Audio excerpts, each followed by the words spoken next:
मित्रों का नमस्कार। मैं धर्मेंद्र सिंह। आज हम चंदा इंस्टीट्यूट में जो इतिहास का 6वां अध्याय है उसके बारे में चर्चा करेंगे। अध्याय 6, तो ये 6 नहीं है, 5 है, ये 6 गलत लिखा है। काम, आराम और जीवन। तो इसमें सबसे पहले है काम, आराम और जीवन। इसका अर्थ समझते हैं थोड़ा सा। तो काम क्या है? जैसे अपन काम करते हैं, कोई भी काम, कोई भी वर्क, मानसिक या शारीरिक। मानसिक मतलब जैसे टीचिंग करना, कोई ऑफिशियल कार्य करना, ये मानसिक है। और शारीरिक मतलब खंती डालना या खेतों में काम करना या कुछ। इसके बाद शरीर को आराम की ज़रूरत होती है। तो हर व्यक्ति चाहता है कि उसको आराम मिले, तो उसके लिए व्यक्ति कुछ न कुछ कार्य करता है। तो ये हो गया काम, आराम और जीवन। अब इसमें क्या है महत्वपूर्ण? सबसे पहले महानगर। किसी प्रांत अथवा देश की घनी जनसंख्या वाला विशाल नगर जो प्रायः वहाँ की राजधानी भी होता है। तो घनी जनसंख्या, ज़्यादा जनसंख्या वाला शहर, तो वो क्या होता है? किसी भी प्रांत या देश का घनी, जैसे दिल्ली है, मुंबई है, झांसी है, तो ये सब क्या है? ये नगर हैं।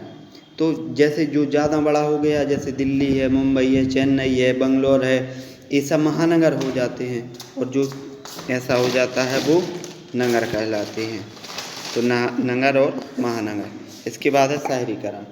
किसी स्थान के शहर अथवा कस्बे के रूप में विकसित होने की प्रक्रिया। तो शहर या कस्बे में जब गांव से लोग पहुंच जाते हैं तो उसे बोलते हैं मतलब शहरीकरण। जब गांव से कोई व्यक्ति शहर में आके अपना मकान बना लेता है और रहने लगता है तो उसे शहरीकरण कहते हैं। फिर है परोपकारी। वह व्यक्ति जो समाज के हित में काम करता है, जैसे जो अपनी इच्छा के अनुसार नहीं, समाज के हित में जो कार्य करता है उसे परोपकारी कहते हैं। फिर है टेनमेंट्स, बहुत अधिक भीड़ वाले काम चलाऊ मकान। ऐसे मकान प्रायः बड़े शहरों, गरीब इलाकों में। अब आपने देखा होगा टेंट, जो टेंट ब्याह शादियों में लगाए जाते हैं, ऐसे काम चलाऊ मकान को टेनमेंट्स कहते हैं। मतलब कहीं कहीं अपन को कुछ दिनों रुकना पड़ता है, जैसे गांव में, जंगलों में और वगैरह वगैरह, तो वहाँ पर एक टेंट लगा लिया जाता है। फिर है इसके बाद संयमता आंदोलन।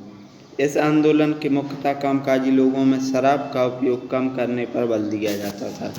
तो जो संयमता आंदोलन है उसमें क्या होता था कि जो लोग काम करते थे दिन भर, 100-200 कमाए, शाम के शराब पी लेते थे, तो उसमें परिवार को क्या प्रॉफिट हुआ? कोई प्रॉफिट नहीं हुआ। तो इसलिए इस आंदोलन को चलाया गया कि आप अपने इस पैसे को इकट्ठा रखो, ठीक है। तो शराब का उपयोग कम करने के लिए इसका उपयोग किया गया। इसके बाद है श्वासारोहण। ऑक्सीजन की कमी के कारण दम घुटना। जब ऑक्सीजन की कमी हो जाती है, उसके कारण जब दम घुट जाता है तो उसे श्वासारोधन कहते हैं। जैसे आज आपने देखा होगा कार्बन मोनोऑक्साइड गैस है, उसके अनुसार व्यक्ति का दम घुट जाता है। अगर जैसे बंद कमरे में आपने अंगीठी जला ली, उससे कार्बन मोनोऑक्साइड गैस छूटी और वहाँ कोई व्यक्ति रहा तो वो चला जाता है। इसके अलावा है व्यक्तिवाद। संप्रदाय की बजाय व्यक्ति की स्वतंत्रता और अधिकारों पर बल दिया जाना, ये कहलाता है व्यक्तिवाद। समुदाय के बजाय व्यक्ति की स्वतंत्रता और अधिकारों पर अधिक बल देना, तो व्यक्ति को इसमें स्वतंत्रता मिलती है।